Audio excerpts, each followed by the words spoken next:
Welcome to all our guests and viewers. This is our first online Cambridge Ukrainian Studies conversation for the Michaelmas 2020 term. I am Olenka Pevny, lecturer in Slavonic Studies here at the university and the director of Cambridge Ukrainian Studies. So each term, Cambridge Ukrainian Studies organizes a series of events aimed at promoting and contributing to the study of Ukraine in the United Kingdom and beyond. And we would like to invite you to join us for these occasions in the future and to follow our work on the Cambridge Ukrainian Studies Facebook page. We begin this term's seminar series or conversation series with a very special event. So we bring together in conversation Melinda SIMMONS, Her Majesty's Ambassador to Ukraine, and Vadym PRYSTAIKO, Ambassador of Ukraine to the United Kingdom. And we have long envisioned hosting such an event, but the immediate impetus for today's conversation is the recent signing of an agreement by Prime Minister Boris Johnson and President Volodymyr Zelenskyi. And the agreement title is the Political Free Trade and Strategic Partnership Agreement. It's signed between the UK and Ukraine. So today, Andrii Smytsniuk, our language teaching officer in Ukrainian, will lead our honored guests in discussion on the developing relationship between the UK and Ukraine and on the importance and implications of the recently signed agreement for the two states. So I'd like to briefly introduce our speakers. Ambassador SIMMONS has served as Her Majesty's Ambassador to Ukraine since 2019. And prior to this, the ambassador was director of the Joint Fund Unit and headed the Joint Program Hub of the National Security Secretariat. During her time in the Foreign Commonwealth Office, she served as Deputy Director of the Conflict Department. And within the Department of Internal Development, the ambassador held the positions of Deputy Director of the European Department, of the Humanitarian Emergency Response Review, and of the Middle East and North Africa Department. She has also headed the South Africa office in Pretoria. Ambassador Vadym PRYSTAIKO was appointed Ambassador of Ukraine to the UK in July 2020. So we welcome him to the UK. Prior to this, the ambassador served as the Vice Prime Minister of European and Euro-Atlantic Integration of Ukraine, as the Minister for Foreign Affairs of Ukraine, and as the head of the mission of Ukraine to NATO, and as the Deputy and First Deputy Minister of Foreign Affairs of Ukraine. He was Ambassador of Ukraine to Canada, Minister Counselor in the Embassy of Ukraine to the US, Counsel to the Consulate General of Ukraine in Sydney, Australia, and Deputy Head of the Asia and Pacific Region Division in the Ministry of Foreign Affairs of Ukraine. He is also the co-founder of the IT company Elektronni Visti. So today's event will take the format of a 40-minute conversation, followed by a 15-minute Q&A session that is open to our audience. And we're asking everyone to submit questions in written form via the Q&A feature on Zoom, and you could begin doing so in the course of the conversation. So without further ado, I would like to give the floor to our honored guests and to Andrii, and I am sure that our viewers join me in welcoming you to our forum. Thank you very much for taking the time to meet with us. Thank you for the introduction, Olenka. And I would also like to thank both ambassadors for coming here. It is a great honor for me to be here with you. Our event is mainly dedicated to the Political Free Trade and Strategic Partnership Agreement that the United Kingdom and Ukraine signed 3 weeks ago. So could you please explain the importance of this agreement and the benefits it brings to your country? Ladies first.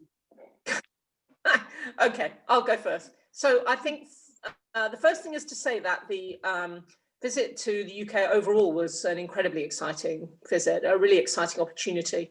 And not just because of the strategic partnership agreement, but because of the complete range of issues and meetings that the president and his delegation was able to have. It was very comprehensive. The importance of the trade agreement, I think I see it in kind of two parts. One relates to the UK leaving the EU and the need for us to have a bilateral trade relationship with countries, whereas before we would have been trading on EU terms. We need that bilateral deal. And it's very exciting that Ukraine is one of the first countries that we've agreed that bilateral trade deal with. That's very cool on its own. It mirrors very closely the EU Association Agreement. This is a good agreement, but also has provisions in it for us to be able to review quotas and be able to build on it once the UK has finalised its deal with the EU, which, as you know, is a subject of hot negotiation right now. So that's broadly the most important part of it. And for sure, it's the section of the agreement, which is a really big agreement, that has the most meat. But I think the other important part of it is the bit that is the strategic partnership. We have previously, so I think in the early 90s, 93, I think it was, we had a kind of treaty agreement with Ukraine, but it was both years ago, obviously, and very brief. It was like a kind of 2 or 3 page agreement that sort of confirmed that we would have this political relationship. And what this political relationship piece of the new agreement does is it updates that considerably. It goes into more detail, really, about all the areas in which the UK both agrees in terms of values, so supporting the rules-based international system, supporting international norms and values, and then the sectors in which the UK and Ukraine want to deepen that political cooperation. So it really is it's a comprehensive deal. And I think it's important, actually, when two countries have as close and as warm a relationship as the UK and Ukraine, that you put this down in writing and you give regularity and you give a systemic nature to it, that means that ministers and our principals will engage on that every year in a way that before that agreement, you would have had to have made the case for. Thanks. Okay, thank you. And then the same question goes to Ambassador PRYSTAIKO. Thank you very much, and thank you, Ambassador. I agree completely that this is something which we will be able to replace the old, outdated, very basic framework agreement of 1993. Nothing wrong with this document, but it was paving the way until now we can take the advantage of the real present relationships, and we can look into the future, what future brings to us. And here we have a very interesting moment when there are two nations which are very close, and we hope that they will be able to build this strategic partnership. They're pursuing quite different roles, but at the same time, they found themselves on the international market where we can finally have such a big agreement, and it's huge by itself. It's just a stockpile of papers. It's more than Ukrainian, it's more than 800 pages, mostly dedicated to trade. But there are important parts of it which we will discuss hopefully later on, and this is strategic relationships and the sort of cooperation in the defense and security, which is for Ukraine, is fighting nation for its independence and sovereignty.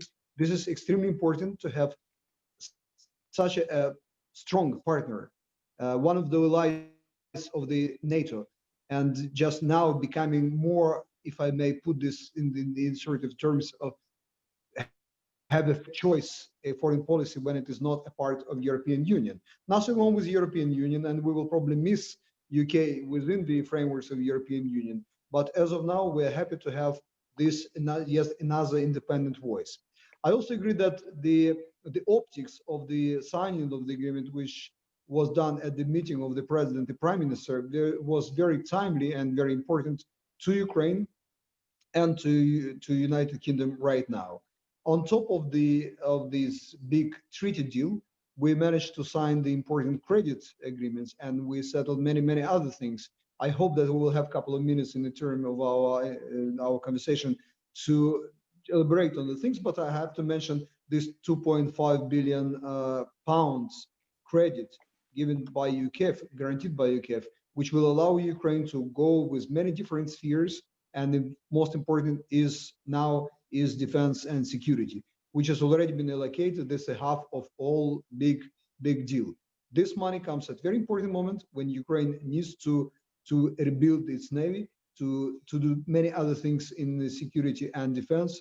And on top of the trade and political relations, this is what is creating the new sort of matrix of Ukraine-UK relationships as of now. Thank you. Okay. And well, speaking about 2.5 billion pounds. So this is, as far as I understand, as it was quoted in the media, that the UK Export Credit Agency, UK Export Finance, is resuming operations in the Ukrainian market with the possibility of issuing the loan worth of up to 2.5 billion pounds. But what does the issuing of this credit depend on? When can Ukraine receive it, and how will this money be used?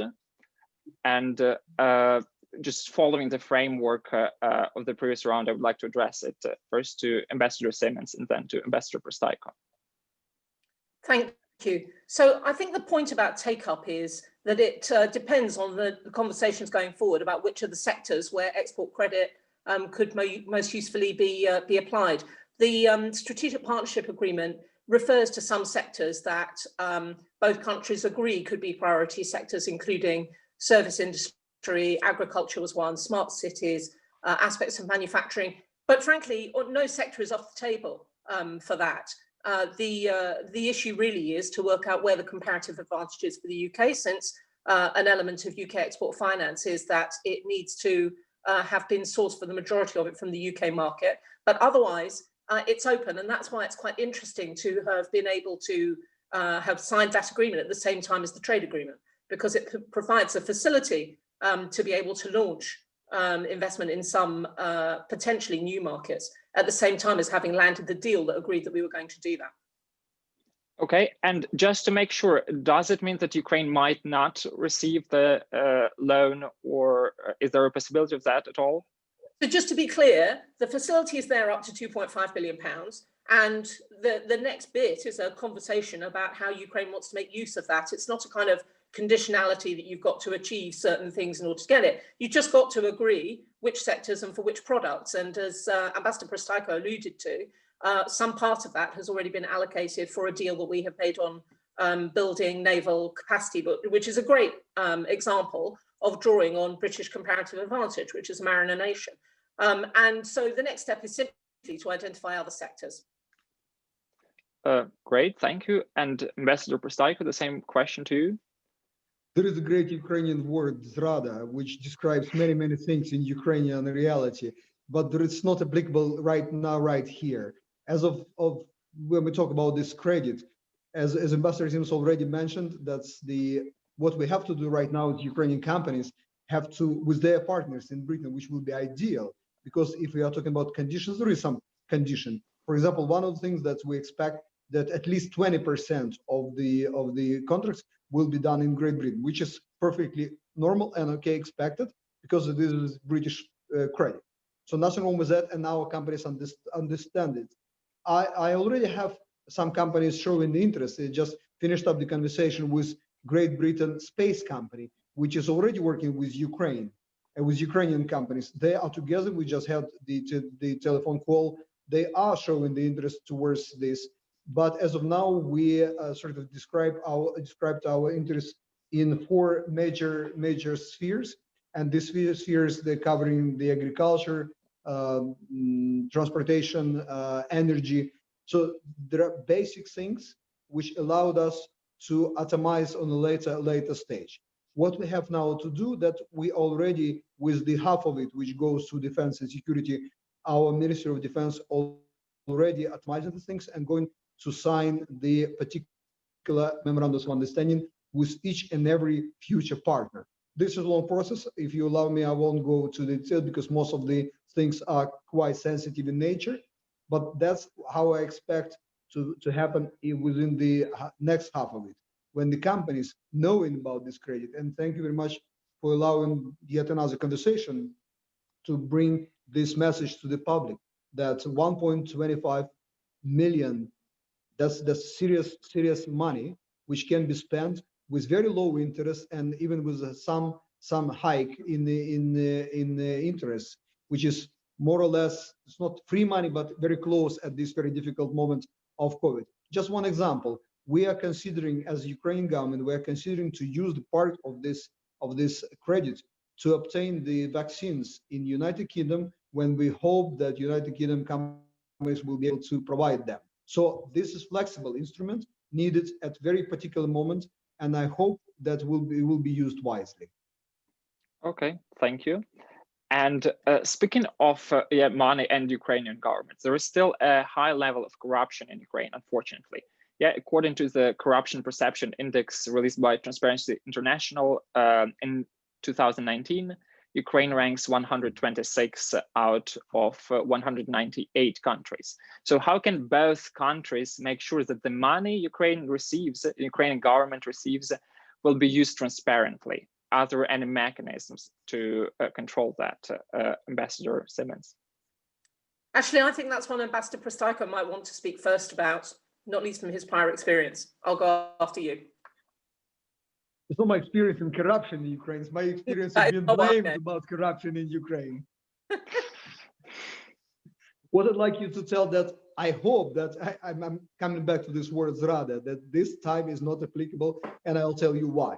Because this particular credit will be controlled and monitored not by only the Ukrainian side, but the British side as well. Each and every contract will go through very rigorous process of due diligence and checks and balances and controls, and that will be along the whole contract or the contract's life. When you're bringing these figures, negative figures to the table, I'd like to bring another figure which is not that bad. And when we're talking about the agency, which will be on the Ukrainian side controlling the credit disbursement and application, I have to mention the Ukrainian Debt Management Office, which was just recently recognized as the best office in Central and Eastern Europe by Global Markets Awards. So I believe on the other side of the credit agreement, there is very capable agency, which we already brought with the president of Ukraine to the visit in London. The chief of the agency was here, and they had their meetings and conversations. So we hope this time to build up the channel of communications, the channel of money income, the safe and free of any corruption to the extent is possible. Thank you. Okay, thank you.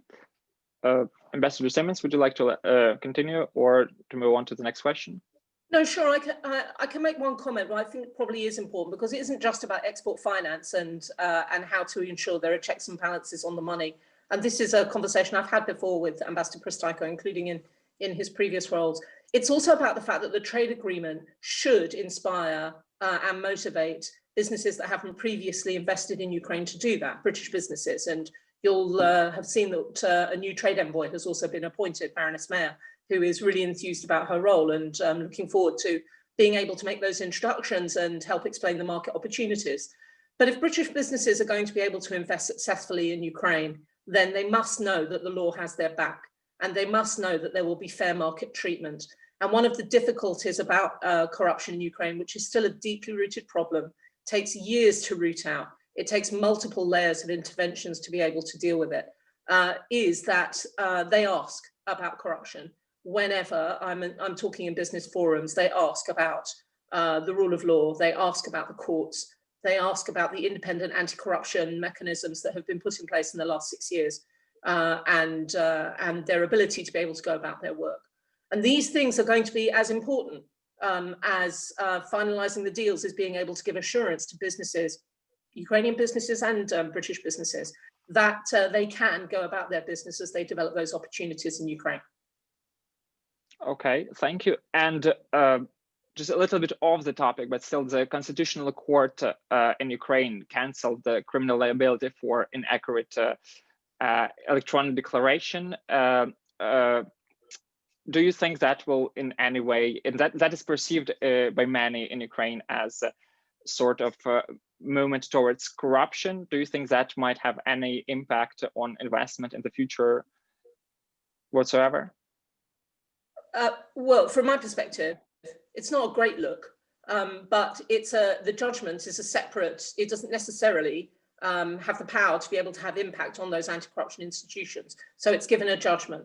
And I think that the key message really will be more how the government reacts to that. And this is the daily challenge, I think, for any government of Ukraine, is that daily central government has to react strongly in defense of those independent mechanisms. So for me, it's the coming days that will tell what impact those judgments will have had. Thanks. Okay, thank you. And also the main focus still of this agreement is trade.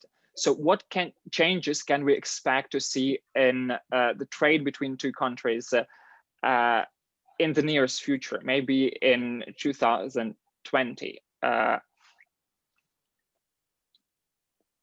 Did you want to go first on that? I'm happy to. Ambassador PRYSTAIKO, or and then Ambassador. I think the appointment of a trade envoy is important because it injects energy into the next steps. So, and that's new. I think it's also worth reflecting that, we were inside the EU and therefore energy didn't really go on bilateral trade development. Obviously, it always went through the EU. So actually focusing our energies bilaterally on bringing British businesses to the market is new for us. And the British Embassy's posture in Ukraine for the last 6 years has been broadly about response to the conflict and about governance issues. So getting seriously into commercial activity and economic development, it's not exactly new. We're about the 5th largest investment country in Ukraine, but there's quite a big gap between us and the 1st, and we have ambition to increase that. That's quite a new stance for us to be putting as much energy into commercial and economic development activity as we would on security and political and governance. That's what I would say is the main difference. Okay, thank you. And Ambassador PRYSTAIKO? If I may, I just will drop a couple of figures to go to the details. First of all, we're quite happy that we have this agreement, and this was the first agreement, big agreement, the UK signed with anybody. And for us, it reminds the European Association Agreement. So it was built, it's not big secret that it was built on a basic, on a fundament of the association agreement with European Union. And then we counted out how much the quota of UK was in the Ukrainian trade and the quotas within the European Union. It's around 13.6, 14%. So what we tried to agree with UK and with European Union, that we will keep this quota, which UK had within European Union, and will build up from this point. At the same time, keeping the same big bulk of the old quotas in European Union. So Ukraine hopefully will win immediately. I also hope that United Kingdom will win immediately after we will manage to get through the ratification process, which is the only thing which keeps us apart from the application of the agreement clauses. We will start from the 1st January 2021, and 98% of the goods will be covered by the new tariffs and new agreement. I hope by the 23, all the 100% of the goods which are now trading will be covered. I expect that some questions will arrive from the audience, but I can tell you that what we are very proud of here with UK, that although we can't brag about the huge amount of bilateral trade, can be bigger. We are counting in pounds, it's 1.9 billion pounds. Good, not enough. And again, through the COVID period, the trade suffered a bit. We're just getting back, our exporters and importers are getting back to the previous figures. What is important to us, that the services are growing. The number is already, the UK for Ukraine is 10% of the all services we are providing, outsourcing and providing to the rest of the globe. So this is the major partner. And each and every year, if we take, for example, IT services, each and every year they grow around 30%. So imagine this exponential growth when they growing each year after year, 30%, 3 years in a row. So we see that this is a very positive trend, and it's not just the IT, the transportation, the financial services. This is what we believe will enrich our merchandise trade. This is where we have to build upon.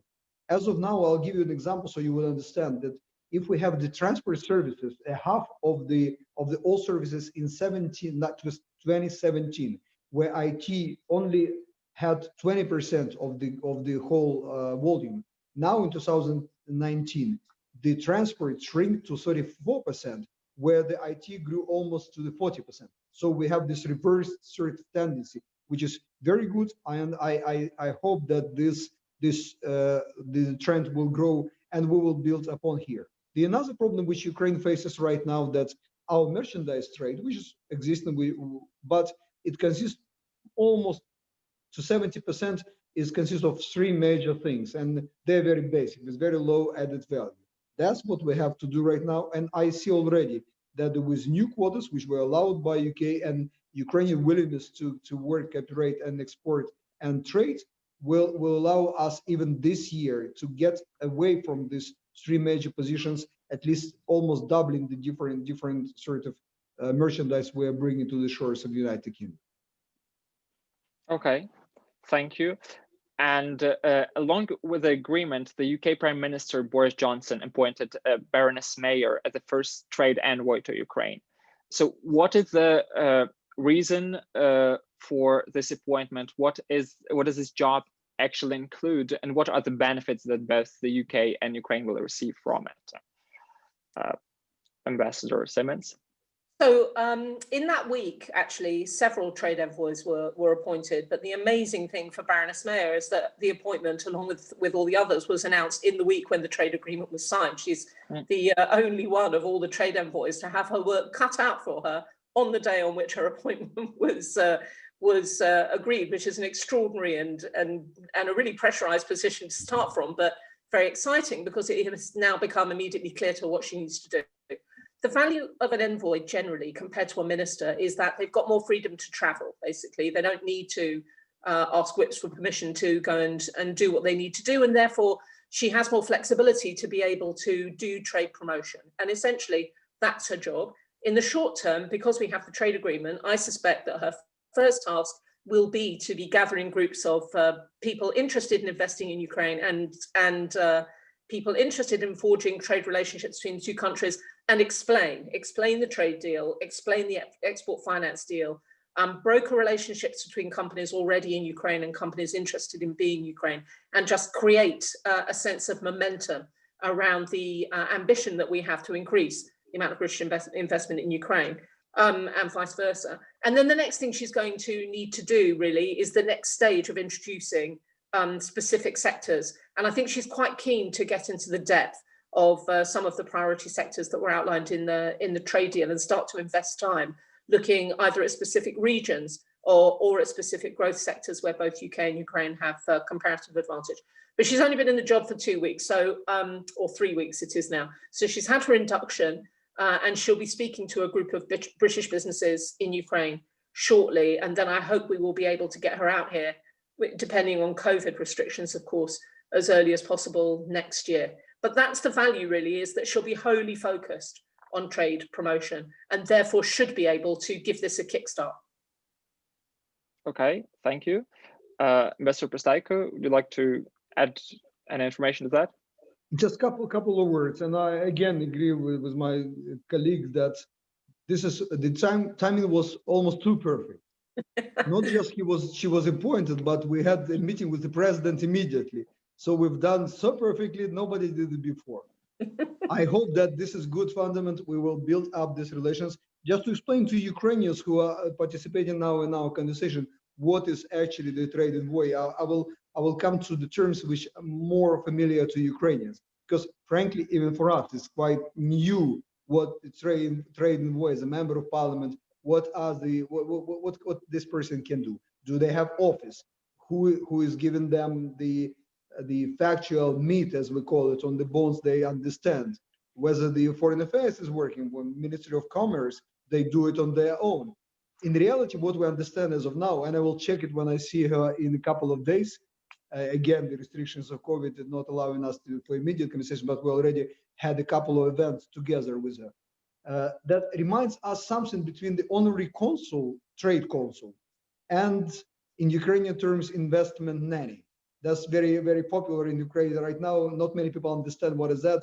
Sorry for bringing quite an unfamiliar things to explain even more unfamiliar things, but that's where we are right now. What we also try to do, and we have this couple of members of parliament from Ukraine here, we try to explain to our parliamentarians, that parliamentarians can actually play much more effective and energetic role in the realization of the trade policies which been written somewhere by the government, as a parliament as well. I hope that on the basis of this example, our parliamentarians will also build some analogy to the trade war, because we're still struggling with trying to understand who will be the best channel for cooperation for the trade envoy in Kyiv, when she is in Kyiv, when she's working not just through the embassy, because embassies are working on their own and will be happily provide assistance to the trade envoy activities, but we understand that they have their agenda on their own. I hope that we'll find somebody or institution, or will create one, which will be a good channel of communication with the UK trade envoy. Just, we are honored that we have this specific person, very good on very, very high level, which would allow us to find the way to the top of Great Britain and Ukrainians entrepreneurs on the level of the, I hope, of the CEOs and owners to give this momentum when we as bureaucrats cannot. Thank you. Okay, thank you. And so I think Ambassador Simmonds speaking about explaining the trade deal to businesses. And for example, now if a business wants to learn about this trade deal, it seems that the text of the actual agreement is not available for broader public. At least I could not find it. When will it be available? Or maybe if it is available right now, where can one find it? Ambassador Simmonds. So there's a piece of process which has to happen next in both Ukraine and in UK, which is that both parliaments in both countries have to ratify the agreement. So it was signed by our principals, but now it has to go to Parliament. I believe that in the UK it'll be going, I think it's supposed to be laid before Parliament in the first week of November. In Ukraine, I'm not sure, but I know that it's due within the 3 months. So I think between now and the end of the year. So that needs to happen first. Then I would expect that it would be able to be published. In the meantime, though, our commercial staff in Kyiv have already produced a quite useful Q&A that they're using to start the conversations with businesses here to be able to talk them through what the main elements are. Okay, and I agree. Yeah, I agree. And how it happens in reality, then it will be after the ratification. It will be on the official website of the Ukrainian Parliament, and I understand very similar mechanism will work here in UK. See, I'm saying here in UK, Melinda, sorry, I'm in London physically. But this is a big document, and it is going through final stages of checking, and the check language is already been checked against each other. So we're just doing the very technical job, preparing the documents for the Parliament for the ratification. I hope, and we already talked to our parliamentarians, that this document will be on the very top of the list of the ratifications. Although, again, this is very serious, long, complicated, extremely bureaucratic, but sorry, that's the nature of these documents. And when the Prime Minister, I hope that I can give this piece of funny information. When they were signing the agreement, there was a big pile of papers, and the Prime Minister started to go through it, open it up on the very just hundreds page or somewhere else, and trying to read what we actually signed. It was so complicated, so technical, going to each and every detail, that everybody was surprised and understood and appreciated how much work been done to be able to bring this document to enable our businesses to work closer. Well, thank you. I'm almost grateful that this agreement was not released yet, because then I would have to study it to prepare for the interview. You will. So thank you. And so the signed agreement does not only cover free trade, but also an important part is quote, commitments to cooperate on peaceful conflict resolution. So what can we expect in security cooperation between Ukraine and the UK? And how do you see this agreement having an impact on the status of Crimea and Donbass? Ambassador Simmonds. Thank you. So that's a great question. So first of all, an answer on the actual agreement. I think it's really important and it's really great that the political part of the agreement underlines UK commitment to the territorial integrity of Ukraine. It's in that document. And you might say, frankly, on the record of the whole time we've had a diplomatic presence in Ukraine, but particularly in the last 6-7 years, it doesn't need to be said. The UK has always been a really strong supporter on that side. But I think that it speaks to the broader piece of that agreement, which is Ukraine's ambition to be a strong international player in the international multilateral space on conflict issues and on human rights issues and on values issues, so that we're talking about this as a partnership now. For me, that's one of the most important things about this agreement. For in the initial response to the conflict in Ukraine, this was about Ukraine needing help from countries like the UK, and that assistance continues to come. But 6-7 years into this conflict, a couple of things have moved on. And one is that, really sadly, Ukraine has learned an awful lot about how to fight Russian aggression, how to fight a trench warfare with drones, has evolved techniques and learning and experience that can be shared, which other countries need to learn from. And the UK and Ukraine have been exchanging experience in that way. That's a partnership. And we want to expand that as partners in the international political world. So for me, those are the two things that are most important kind of messages out of the deal. As for what it means about Crimea or east of Ukraine, practically speaking, the UK has been shifting our programmatic response in the conflict so that we are not just focused on the results of the conflict, humanitarian need, though that's still important. We are also working increasingly on stabilization and helping to see how we might be able to transform the conflict. We have an increasingly productive relationship with the Minister for the Occupied Territories, who has quite ambitious and very brave and very good plans in that way. And this work is risky. But I think if a partnership is to be a partnership, then you need to be willing to take those risks. And that is what we're doing. So instead of being a reactive donor, we are moving to being a proactive partner. And for me, that's what that means inside that agreement. As for Crimea, we have been leading the coordination group on Crimea here in Kiev and are really well networked with the human rights groups which are active in Crimea. We fund human rights defenders and we are vocal consistently in the Security Council on Crimea-related Security Council resolutions, and we've been a very vigorous proponent of sanctions related to Crimea.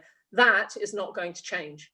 So for me, it's not so much you need an upward trajectory, it's that it confirms, if you like, the very enduring support that we've given and will continue to give so that we can ensure that Crimea is returned to Ukraine. Thanks. Okay, thank you. And Ambassador PRYSTAIKO, are you with us?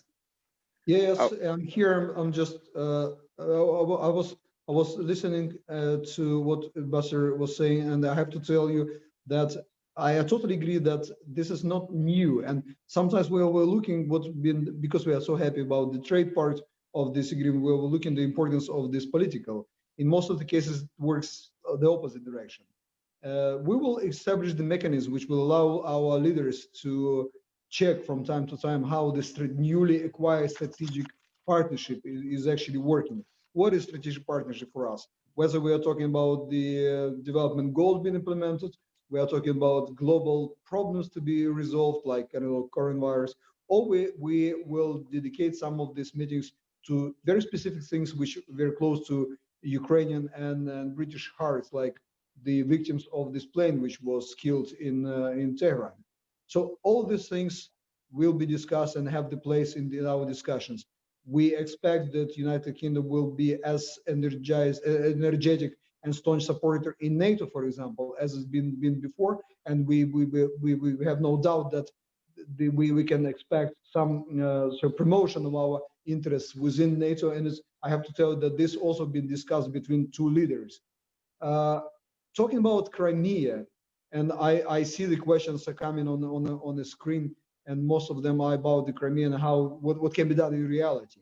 And the reality is very gloomy, and everybody understands this. We've been trying to do it peacefully. It's very difficult to do it peacefully with the aggressor who just came and took part of your territory. How to talk them to death and to talk them out of Crimea next day. But we're trying all over these years to find what is the mechanism, what is the platform. If we found it with the east of Ukraine, this is Minsk, Normandy, and so on and so forth.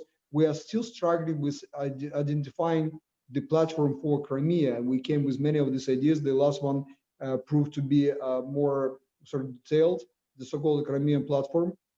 And we are now discussing between our diplomatic institutions the terms of references of this new platform and what role can play each and every friend of ours. And United Kingdom is on the very top of this list of our friends who are showing the interest of how the Crimean platform can be helped in promoting of the interests of peaceful, hopefully peaceful resolution of this, of the Crimea thing. And I thank you for the ambassador for reminding us about the our vice prime minister's who is trying his job, who is trying to find the other more creative ways in unlocking the Minsk process and the Normandy process.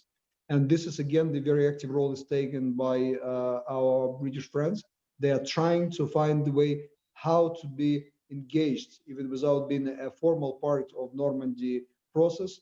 And we have to face this problem and this, this still ongoing conflict without a resolution, for which leaders were working for the last 6 years, the president after president, prime minister after prime minister. The only one is Angela Merkel is still with us. That's probably the most stabilizing factor. But I don't want to try our hope and our future. We have to resolve it while we're in the position where she can help us the most. The more our friends are coming to help and listen to us at least and understand the problems, it's easier to work with Russia, even within the Ukrainian society. Okay, thank you.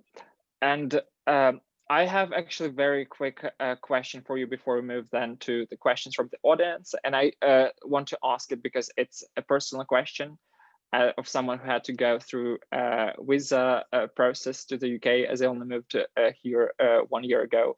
So for many Ukrainians, the key issue of the UK-Ukrainian relations is the visa regime between the two countries. Yes, British citizen passport holders can enter Ukraine without a visa for up to 19 days. Ukrainian citizens need to get a visa, and this process is often time-consuming, expensive, and sometimes difficult. For example, as far as I know, Ambassador PRYSTAIKO, you and your wife had some major difficulties while getting a visa. And at the same time, the British nationals that live in Ukraine that I know complain that getting a posvitka or residence permit there is very bureaucratic and takes forever. And the students at the University of Cambridge that would like to take an unpaid internship in Ukraine for longer than 3 months struggle to get there any kind of visa, because then they would have to get a work visa. So can we expect any improvement in visa relations in the future? This question goes to Melinda. Thank you, Ambassador. No event on Ukraine would be complete without a discussion about visa liberalization. So, all right, let's go for it. The trade agreement, one of the important things that it does is that in the annual review that the strategic partnership alludes to, it includes migration issues, and it envisages visas as part of that conversation. And that might not seem like very much, but it's the first time in the entire length of the relationship between UK and Ukraine that we've landed an agreement that we would have that conversation about visas. So that's the first important thing. The second is that the way in which the UK assesses visa regimes and visa liberalization issues by country is not a political issue, it is a border security issue. And so when the EU offered visa liberalization to Ukraine, the UK didn't participate in that because the UK wasn't a Schengen country for exactly the same reasons, for border security reasons. When Minister Avakov had his meeting with Minister Patel, that was a very constructive meeting, and they agreed that they would consider further those border security issues, and that a small team of people would come here. Sorry, I'm in Kiev, so come to Kiev from London to start those conversations and see each other's ways of both managing border control issues and also passportization. So the job that both Ambassador PRYSTAIKO and I have now is to make sure that that exchange visit happens, and happens as soon as COVID will allow, so that we can create a momentum around those technical issues. Okay, thank you. And Ambassador PRYSTAIKO? Nothing you to have add it? here. Quite happy by the progress. Frankly speaking, this is the most sensitive part of our conversation with the ambassador, whom we exchange almost on a daily basis. We are helping our agencies, and I hope that Minister Zavakov visit here and the group of UK's professionals who are coming in this sphere to Ukraine in nearest future to see how secure Ukrainian documents, the whole system is. That will allow us to come to the next stage. I don't want to now to tell you what we're going to do next stages after it, but we're already baking something to help some Ukrainians to get visas easier, or at least the procedures to be and not as painful as you described yourself. Okay, thank you. And before we move to the questions from the audience, do you have questions for each author? Would you like to ask any question right now? I do, but I'm afraid that the ambassador will kill me one day when she's back here in London or I'm in Kiev. But I do have a question. Can I? I think Ambassador Simmons, would you allow it? Yeah. Oh my God. Okay, go on. Go for it. It's not even my question, it's the president's question about the Budapest Memorandum. You are one of those three nations which signed this Budapest Memorandum, and I remember the time, I do know many things about it, but I know that Ukrainians are very keen to understand, to know what can be done, what is that, and how it can be helped. Thank you. So the Budapest Memorandum, which was signed several years ago, just after Ukraine became independent, the signatories guaranteed against aggression in Ukraine by agreeing, A, not to commit acts of aggression against Ukraine, and B, that if acts of aggression were committed against Ukraine, then this would be raised in the right international fora, which in this case, broadly, is the United Nations. And of course, one of the signatories is Russia, and Russia has committed aggression against Ukraine. And UK, as well as US, which was also a signatory to the Budapest Memorandum, has done exactly what we said we would do in that memorandum, which is that we have consistently called out Russian aggression in the international community, in all agencies of the UN, in the Security Council consistently. We are the sponsors, prime sponsors of most resolutions about that aggression. Separately, we match that with our bilateral security support, but actually the memorandum commits those signatories to raise this, questions of aggression, in the international community, and that is what we've consistently done. Can I ask a question of Ambassador PRYSTAIKO? Absolutely. Time for revenge. Okay, go for it. Ambassador PRYSTAIKO, you will have seen that yesterday I hosted a lunch for the First Lady with a group of female ambassadors, women ambassadors in Ukraine. And I founded that group because of the 77 embassies in Ukraine, only 12 have women as ambassadors, which is a very low number. And one of the things I've experienced when I've been in Ukraine going about my business is that exclusively in every single meeting, I will either be the only woman in the room or I'll be the minority woman in the room. I think anybody who looks at pictures of Ukrainian senior delegations traveling from country to country can see it for themselves. When do you think senior Ukrainians will begin truly to appreciate the value of the contribution of Ukrainian women to politics and society in general, and give them a space to be able to take their place in those meetings? Very good question. It's not even revenge. We are ready for this, and Ukraine was over the centuries ruled by ladies, and Ukrainian men are quite accustomed to this.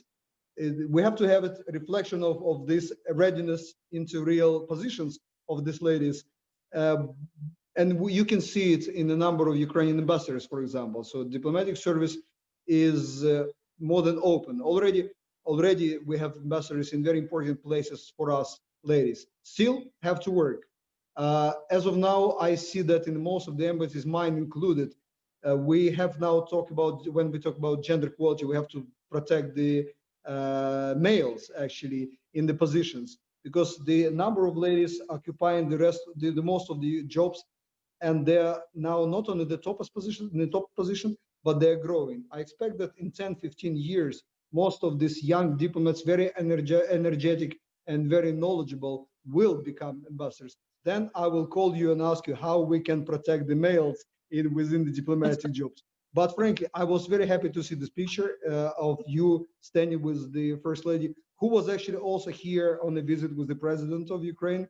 And she had the chance to talk to very prominent ladies here, and the people, not just ladies, but the men, who were also discussing how we can together promote the gender equality. This is something, by the way, which we have on our political agenda when we're talking about big agreement political issues. The gender equality, SDGs, the development goals, all of this very theoretical to many people, especially when Ukraine feels itself and is at war. We are not losing this focus on the very, very same questions as the place of the ladies within Ukrainian society. And please, Melinda, tell me if you believe that something could be done with those nations who are not sending ladies to Kyiv as their ambassadors. We will try. We will take that away and continue that conversation. Thank you. Thank you.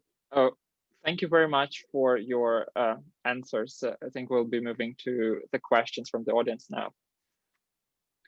Okay, so I will try to collate some of the questions that I'm getting, but one question that addresses the agreement per se is a question about ratification. So I have several questions about that, and the questions are, how do you see dealing with the obvious business lobbies in the parliaments, in the various parliaments, in terms of ratifying this agreement? And more specifically, there is a question in terms of the UK, and it says, and it reads, the international trade agreement has to be ratified in the UK Parliament. In areas such as agriculture, for example, these are wholly devolved matters. These have to be implemented by Welsh and Scottish parliaments. You will be aware that there are disagreements over the internal market bill, which may be significant. What engagement has there been or will there be with the Welsh and Scottish parliaments before this matter goes to the UK Parliament, or indeed after? Shall I'll go first. So I think, thank you for the question. It's an important question, but it makes out of the next stage more than it actually is. The trade agreement is based very closely on the EU Association Agreement, which of course the UK has been operating in very happily for the time in which it has been a member of the EU. Therefore, it is not considered to be a contentious moment. You can never absolutely say that something is not contentious, but because actually the real sort of meat of this partnership will be about what happens on the basis of the deal that we end up negotiating with the EU, then in fact, what we're putting through at the moment is actually fairly standard.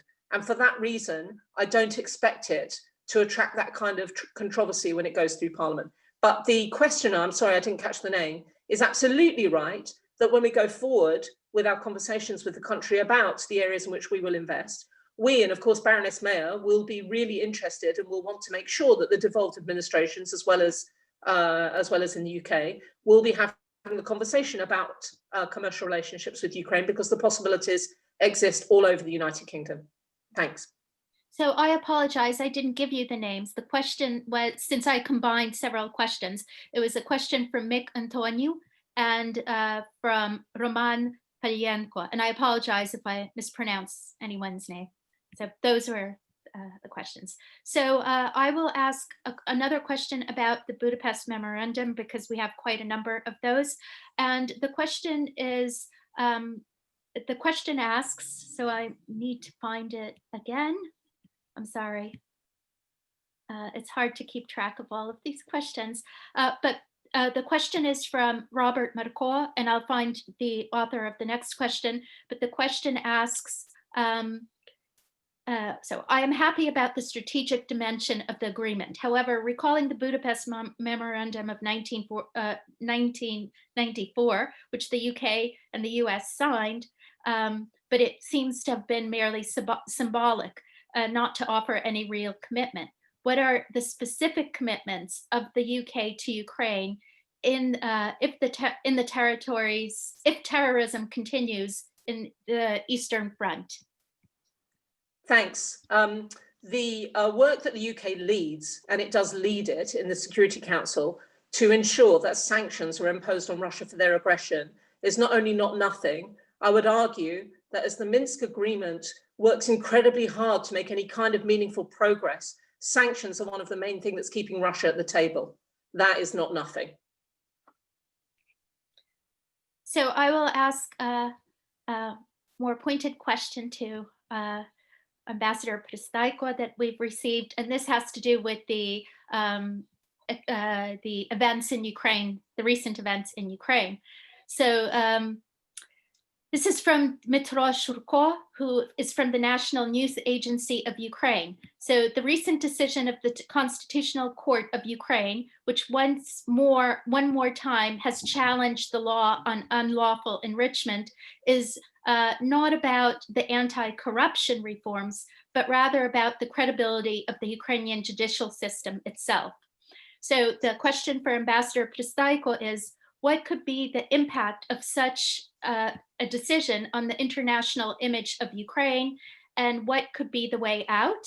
And for Ambassador Simmonds, the question is, can you share some British experience in supporting judicial integrity in a similar situation without doubting the basic democratic values? And there was another question, and I will find the author in a second, that asked about what, basically to Ambassador Simmonds, what do you expect, or what actions do you expect President Zelensky to take in this matter that would satisfy the UK position?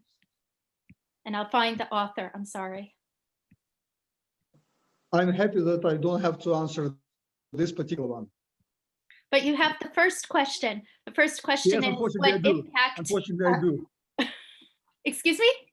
No, just kidding. Just for a second, I would like to return to the question which was already answered by Ambassador Simmonds about business groups and groups of interest which might influence the pace of this ratification. In Ukrainian case, I have to tell you that all the groups of the business groups which are interested are very much interested in the ratification of the bill. If you're talking about those groups which are interested in exponential growth of Ukrainian merchandise agricultural trade in Ukraine, these groups specifically have to help the ratification process. So from the Ukrainian side, I don't see many problems here in ratification at all. On the constitutional court and credibility, it's a bad habit to even challenge or even question the decision of constitutional court, and I'm not going to do so. What I have to tell you that, yes, the optics is not great. And we understand that the many partners around the globe will not dig very deep to understand what actually the roots and what actually is the decision of Constitutional Court. Our partners will understand that very rigorous, very strict system which was built in Ukraine. And I have to tell you, as the government official, I've been through very serious checking of these agencies, sometimes ridiculous checking, like asking me why there is a difference between in the amount of $1 between what I told and what has actually been written in the records. So some of these issues are very difficult to explain, and I believe that President Zelensky is taking a very good initiative of telling whatever you found out at the Constitutional Court, which is not allowing us to have this, we will find a way how to bring the system back. We will find a way how to keep the electronic declaration, which is already since 2016 been with us for 4 years and proved to be important mechanism, not ideal one. And unfortunately, it just give Ukrainians immediately this feeling that corruption is being at least started to be eradicated. But as we understand that this is extremely important part when we have to build the basis for the next waves of clearing of the whole system. If we allow the system to be packed back and thrown somewhere on a shelf, I, as the ambassador of the Ukrainian ambassador, will not be able to explain to our international partners how we can allow it and how we can go on with this. Thank you. So, yes, so on the two questions, on the first one about British expertise in the judicial experience. This has a really long tradition. In my very first job in the Department for International Development, the very first thing that I was doing was helping to establish third-party arbitration courts in this region in response to a post-Soviet era in which the courts simply weren't structured to be able to solve things like land disputes that had arisen out of people being able to reclaim land, for example. And so our own judicial experts worked with community courts to establish arbitration mechanisms to ensure that those disputes could be resolved in a timely way. And that's been a feature for decades. Probably one of the areas I'm most proud of, actually, is when the Crown Prosecution Service sent prosecutors to Mali to work with the courts in their capital to ensure that Boko Haram, the terrorist group in northern Nigeria, who were abducting girls and selling them over the border to Mali for forced prostitution, when they were picked up by the police, that they were prosecuted promptly, that the cases didn't go on for years, and that therefore the message was being heard loud and clear that trafficking across the border wouldn't be tolerated, but also that Mali had a judicial process capable of seeing that justice was done. It's a very cool thing to have done, but it's a very good example of a country looking to the UK for the kind of expertise in that area that they needed. And indeed, we have been giving some judicial expertise here in Ukraine in several areas, actually, on judicial reform in the last few years. So I hope that'll continue. It's a conversation that I have frequently with different ministries here, and actually in relation to plans for the east of Ukraine in the longer term future. As for the question of what the president should do in coming days after the Constitutional Court ruling, I think the important thing for any leader when independent anti-corruption institutions are threatened in that way is to voice support for those institutions. And actually, President Zelensky has already done that. One might argue that he doesn't do it often enough, and maybe he should talk about it more often. And I think he probably knows that because many of us tell him that.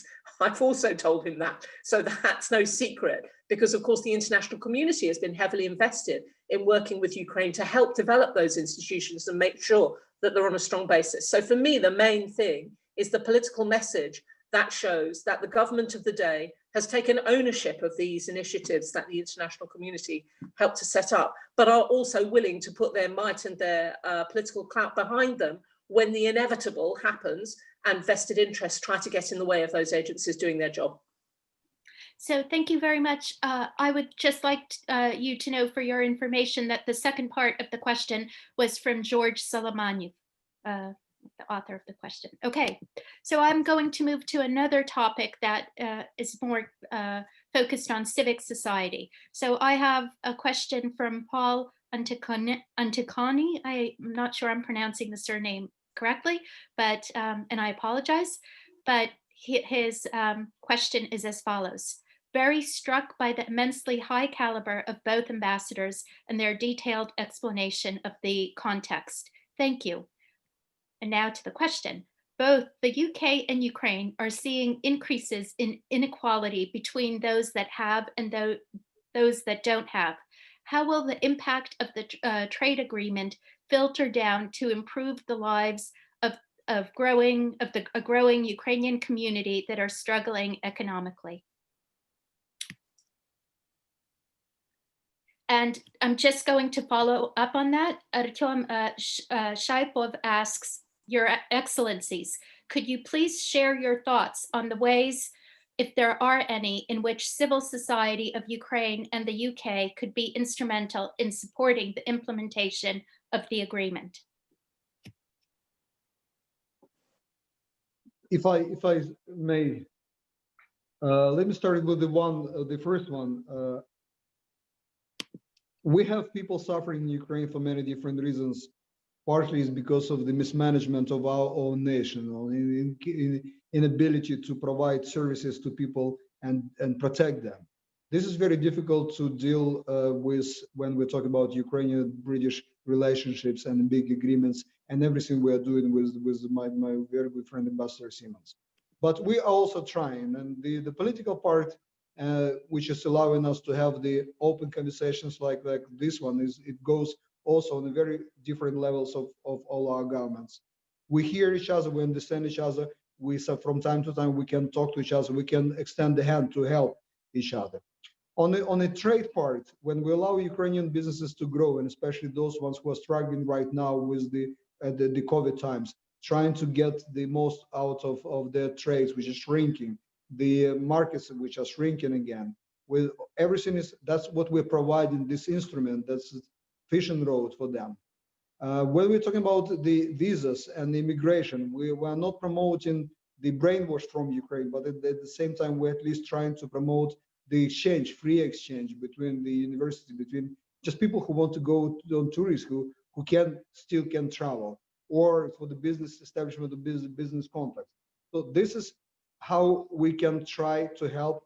And there I'm coming to the next question. What is the role of this society? And I'm happy here because the Ukrainian society, the civil society is really a unique thing, and we can be proud of out of many other republics of former Soviet Unions which collapsed, but on top of everything which been the remnants of it, the new civil society grew.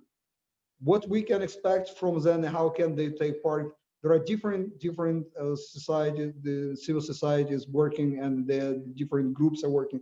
Some of them working with inequality of people, some of them working with the gender equality, some of them are working with ecology, and there is a part of it between Ukraine and Great Britain. Some of them are working just in promoting businesses and the rest. So there is a huge potential for all of these organizations to work, and even to explain to Ukrainian businesses how you can take advantage of the agreement which was signed. I believe it's not enough when both governments and bureaucrats of both sides will be explaining. The more societies are taking it, that's what today's conversation is all about. That we're also trying, I can call the Cambridge as the civil society, but this is, I'm talking about the whole sphere of the organizations which are taking advantage of what's been already signed and agreed, and promoting it to the next stage. Thank you.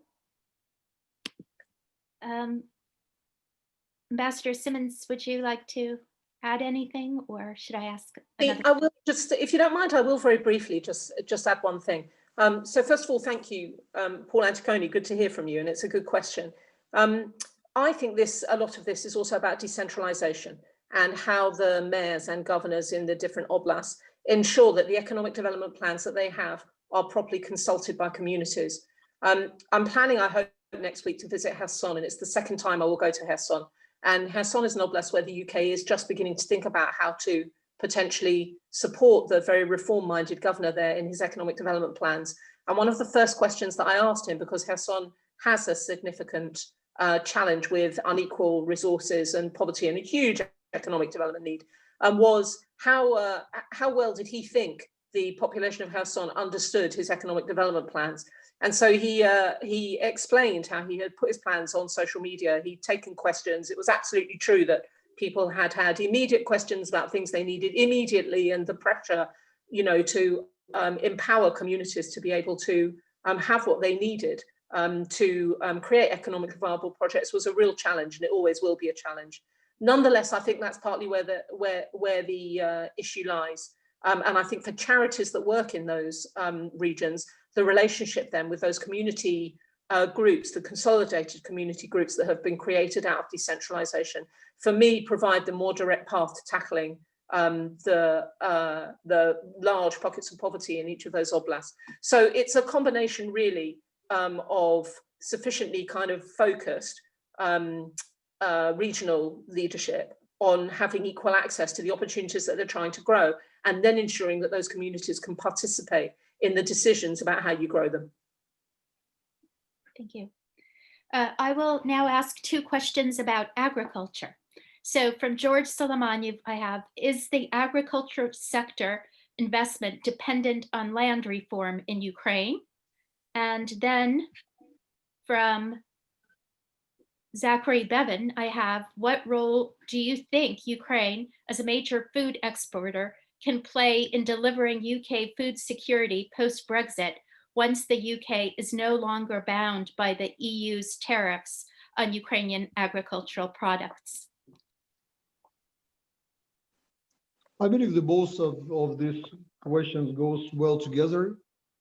I don't see the immediate sort of connection between land reform in Ukraine and the ability of Ukrainians to utilize the big agreement with the United Kingdom. Although this, I believe this, the fundamental question for Ukrainians and our society, if we allow this huge, immense potential to be freed for next generations, I mean the land as the most generated sort of power as of now. We don't have to be agricultural nation for the rest of the existence of humanity. But as of now, when the food security is an important issue, it's not just for the Great Britain, not at all. There are different places in the world which need Ukrainian support in providing the food security for many other regions, areas. When we talk about Great Britain, we'd rather be talking about the different products that Great Britain citizens can try. Or we are talking about a very sensitive political issue when the Great Britain is leaving the European Union, as I mentioned, but still want to have European quality, European sort of way of caring of the animals, or European, or even better than some of the European tastes of the products. That's Ukraine is coming into play. Still European product, but not from European Union state. Very interesting moment when Ukrainian agriculture producers can take advantage of. So this is where this lines where we're working right now. And I have to remind you that it's been already discussed, but United Kingdom is dependent on 50% of the import of agricultural and just food. So that's where Ukraine, as a major force in this part of the globe, can play its significant role. Thank you. Ambassador Simmonds, do you? I think I'd only make one tangential point on the issue of land reform, which is that all the reforms, all the incredibly important and very difficult legislation that has gone through the Rada in this last year on banking reform, on illegal enrichment, and indeed on land reform, which I thought was not to make a pun of it, but a landmark moment actually when that legislation went through. These things are not about conditionalities. They're there because if those reforms can be achieved, then Ukraine can be an economically more productive country with more opportunity for its citizens. And that's where the focus is, not about conditionalities that might be imposed and indeed are not imposed on the bilateral trade agreement, but that's why they're important. And that's why I've always welcomed them, every piece of that progress on social media and in my presentations. And so that's where I think land reform plays an important part. It's a message to Ukrainian citizens about the path that the government is trying to take it down in order to be able to realize these opportunities. Thank you. There is a question from an anonymous attendee, which I know is suspicious, but I think it's a good question. And it's a question about... Yes, thinking that. It's a really clever troll. But it's a question about cooperation. Is there anything on cooperation in fighting disinformation and hybrid warfare in this agreement? It's not particularly mentioned as but that's the part of security and defense cooperation, security and defense dialogue we already have. We won't be able to go into many details, but these discussions were also at the visit of President of Ukraine, and I believe that the next exchanges they will be again the significant part of this conversation. I'm pretty happy that UK's soldiers and officers are taking part in the training in Ukraine, helping us to get back the strong needed forces for Ukraine to be able to defend the sovereignty and our territorial integrity. And again, the discussion of hybrid, this is something where Ukraine can provide the grid with very important material, because we are not just the West and Great Britain as well, but Ukraine as well, the part of very different sort of, part of a very different effort of those ones who are taking this and bringing to our shores the hybrid warfare and cyber. This is not explicitly mentioned in the document, but believe me, this is part of our agreement. And again, some people, and I feel through our dialogue, through our discussion right now, that some people believe to some extent that agreement between Ukraine and UK is something as a list of demands or list of conditions. No, actually, it's not. This is a very huge document, but on a very different level of abstract sort of approach to the relations between very two friendly nations. We may be not an ally within NATO, but if we come to very close to the ally, this UK will be for Ukraine right now. Thank you.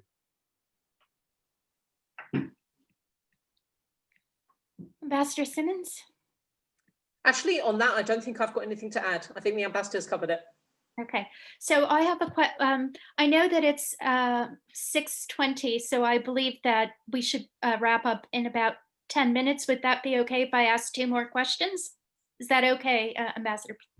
Okay, so we have a question from Stefan Latsny, who's asking 2 questions. So Ambassador Simmonds, you can relax. These 2 questions are for Ambassador PRYSTAIKO.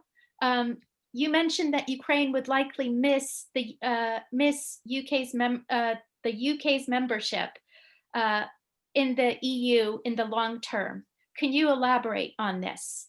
And then the second question is, what makes you think that the UK can be relied upon to maintain its side of the agreement with Ukraine when the British government has already broken a part of the international agreement it signed with the EU less than a year ago? Sorry.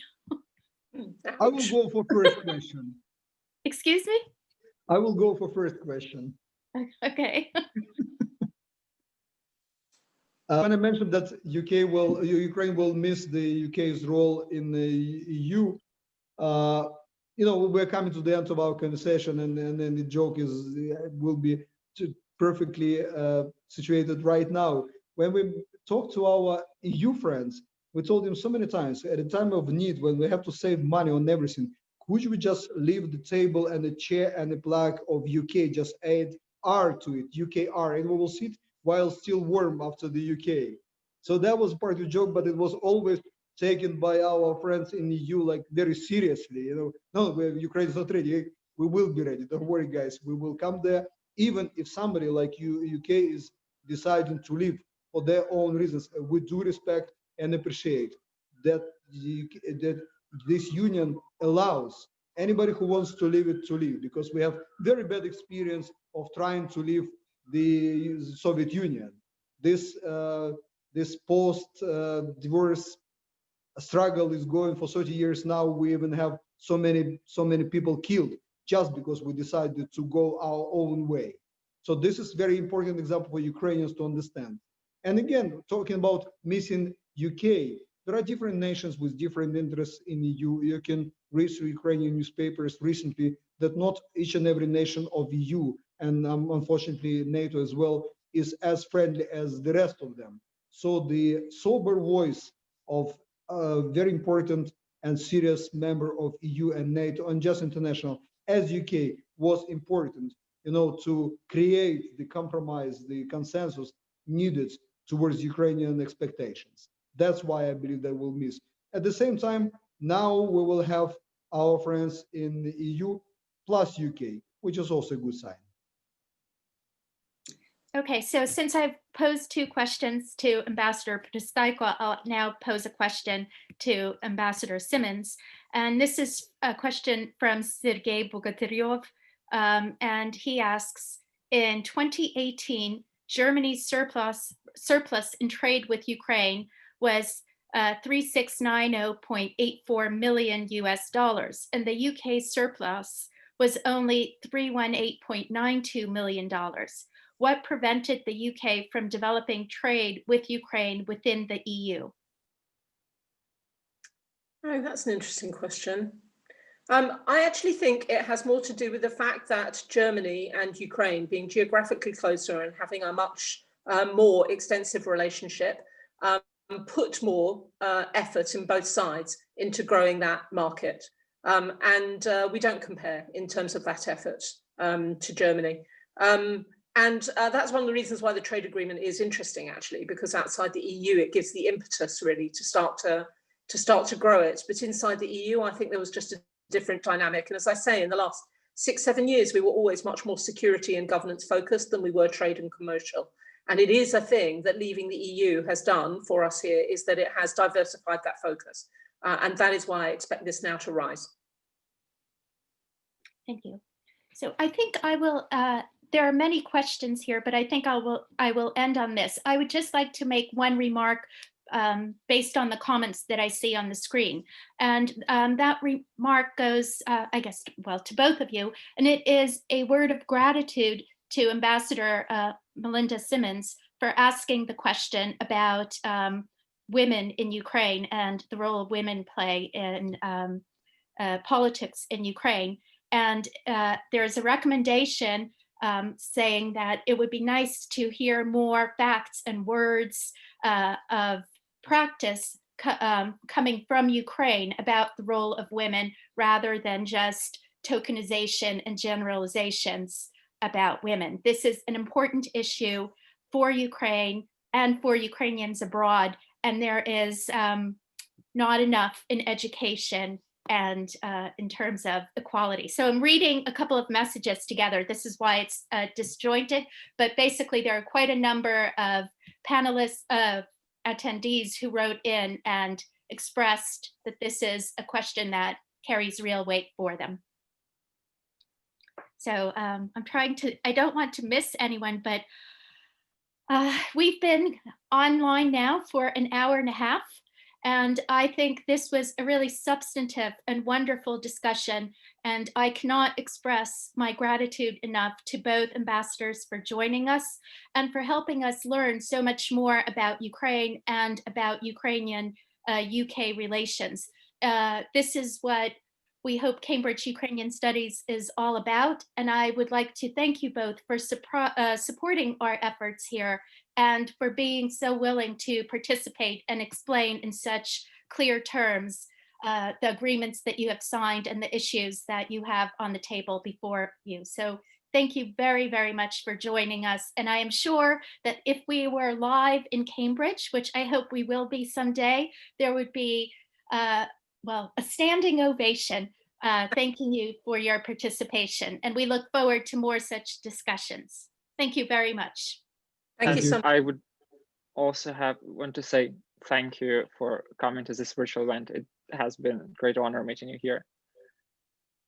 Thank you very much. Thank you very much, both of you. Thank you. And everybody who was listening to us. Thank you. Thank you. Thank you, Ambassador. See you soon. See you. Thank you all. Thank you. Thank you.